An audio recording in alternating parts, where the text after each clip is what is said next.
สองผู้ใดต้องการที่สิบวชก็เดินทางมาได้แล้วมีนาคล่ออยู่2 ตัว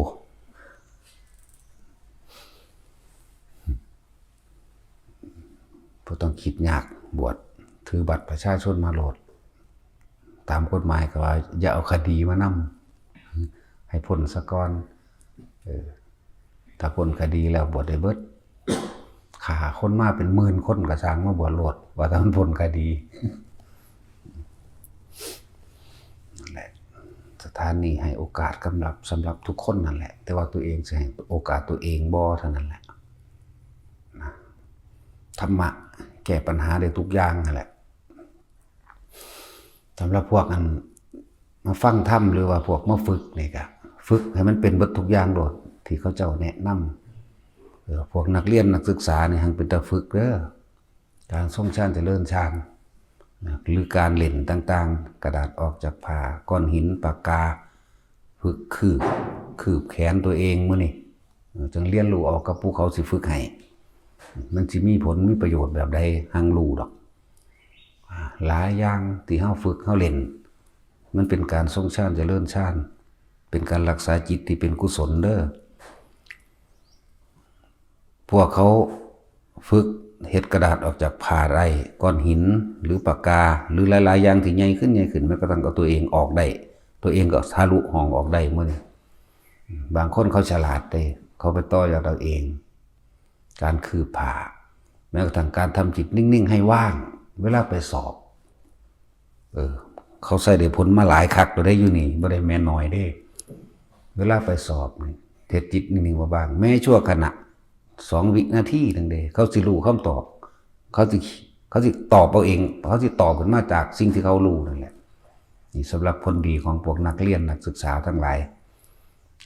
แล้วก็ป้องกันต่างๆในอุบัติเหตุเวลาเฮาอุบัติเหตุคือว่าเหตุการณ์เฉพาะหน้าตกบ่มานั่นนี่องค์ชาติสิแลนหุ่มเขามารักษาเจ้าของเองเด้อมันบ่เป็นที่เขามารายงานผลหรือว่าให้ฟังเนี่ยมันเป็น10-20แล้วเด้ถึงขั้นเสียชีวิตรถชนกันมุนเบิดแต่ว่าคนบ่เป็นหยัง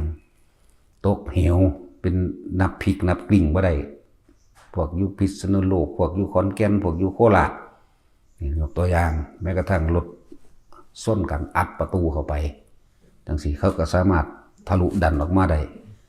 แต่ว่านั่นล่ะมันขึ้นอยู่กับสิ่งที่เฮาฝึกไว้เด้มันสิเป็นเราเองของมันองค์ฌานที่เฮาฌานคือเพ่งหรือทรงอยู่ในอารมณ์ที่เป็นกุศลทำจิตให้นิ่งในอารมณ์ที่เป็นหนึ่งก็บ่ยากดอกถ้าฝึกไปแล้วนะนั่นแหละพวกเฮ็ดข้อสอบมื้อนี้ง่ายๆมันมีตัวอย่างอยู่แล้วเวลาสิสอบเสร็จจุดอุณหภูมิขึ้นวืบคนหัวลุกวืบแป๊บรู้เลยเขาสิเขียนเอาโลดมีอยู่นี่แหละพวกสอบมันนิติศาสตร์มันชื่อว่าอีเปิงเวลาถามว่ามันมึงเฮ็ดจังได๋ก็หลวงพ่อได้สอบมันว่าไปสอบหยังก็สร้างมันมีแต่ว่าหลวงพ่อสอบให้เอามึงบ่มีความสามารถหยังเลยว่าบ่มันว่าไปสอบเป็นนั่นเป็นนี่ได้ทุกอย่างได้ล่ะนั่นแหละสำหรับนักเรียนนักศึกษาทั้งหลายมาศึกษาเอาทางนั้นพุทธศาสตร์ไว้แน่มันจะเป็นเครื่องป้องกันตัวเองวิชาทั้งโลกแค่หากินซ้ำตายแต่ว่าวิชาทั้งธรรมน้อมนำเฮาให้เฮานั้นเข้าถึงที่สุดของโลกได้พ้นออกจากการเวียนว่ายตายเกิดได้เด้อวิชาทั้งโลกแค่นั้นแหละเป็นทนายก็ไปหากินซ้ำตายเท่านั้นแหละเป็นอีหยังตำรวจเป็นทหารเป็นนั่นเป็นนี่แค่นั้นแหละแต่ว่าถ้ามีธรรมได้ยินได้ฟังธรรมมันรู้จักอันใดเป็นกุศลอันใดเป็นบุญอันใดเป็นบาปอันใดมีโทษตกนรกเปรตอันใดมีคุณไปสวรรค์ไปนิพพานนั่นแหละเวลาตกทุกข์ได้ยากลำบากมาธรรมะสิพุทธขึ้นเองดอกว่าศึกษาไว้แน่ศึกษาเอาไว้เรียนรู้เอาไว้คนมีธรรมนี่บ่ตีบตันเด้อ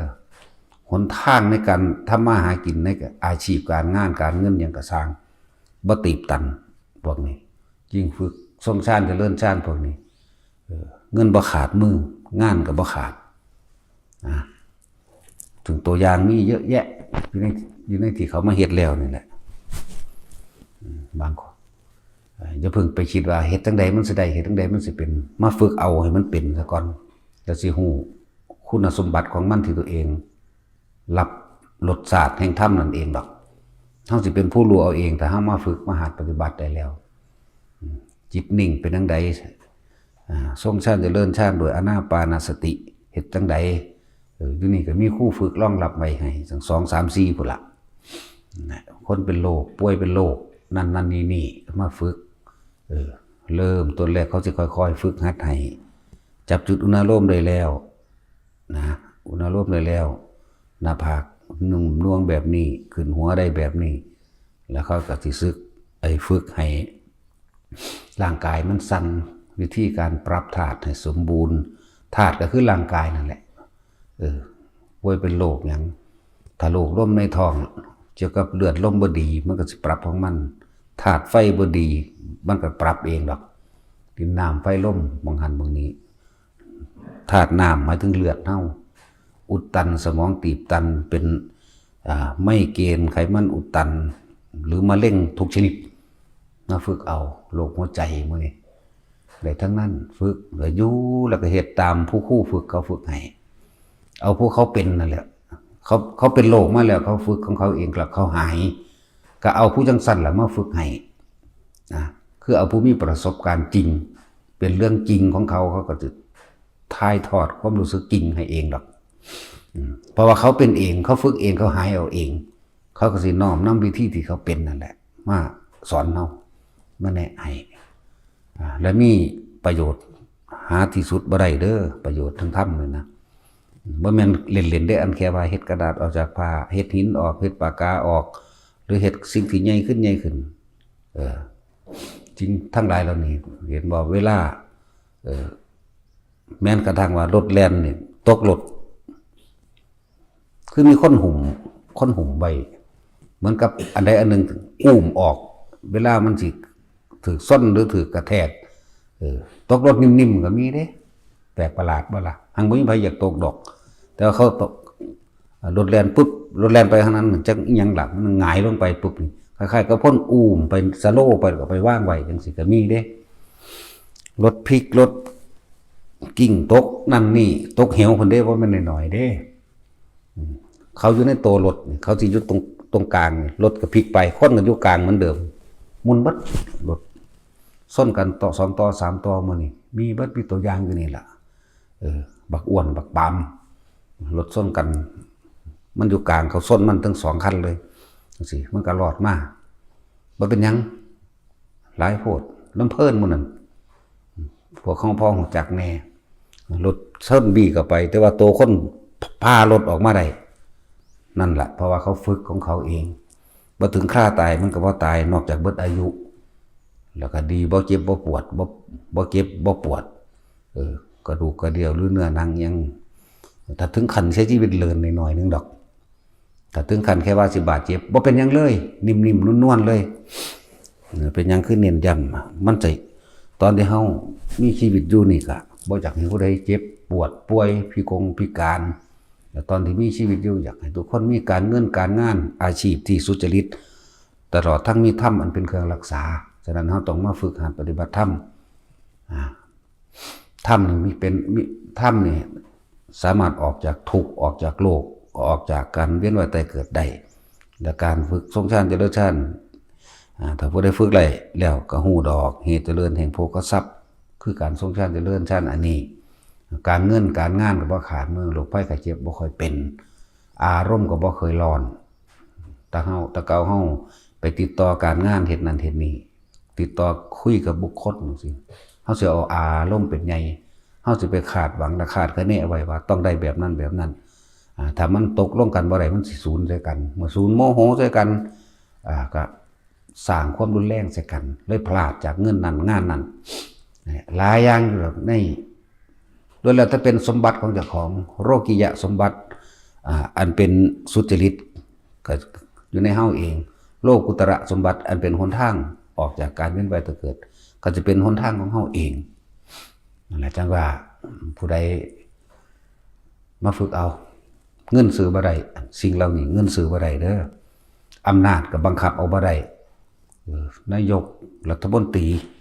หรือผู้มีอำนาจสิมาบังคับเอาก็บังคับเอาบ่ได้มีแต่ฝึกเอาเนี่ยเป็นสมบัติของตนโดยแท้โจรขโมยลักไปบ่ได้โจรปล้นไปบ่ได้บ่สูญหายดินน้ำลมไฟบ่อาจสามารถเฮ็ดให้เสื่อมสูญสลายได้บ่คือสมบัติอันอื่นสมบัติอันเป็นบ้านรถลักไว้ได้ดินน้ำลมไฟเฮ็ดให้เสียหายได้ไฟไหม้ได้น้ำท่วมเสียหายได้ดินถล่มได้แต่ว่าโลกุตระสมบัติบ่มีสูญหายอยู่ในใจเฮาตลอดจนกว่าสิพ้น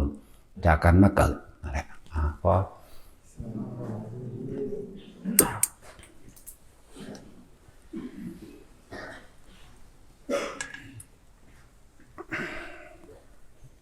ยะถาวะริวะปุราปริปุเรติสาคลัง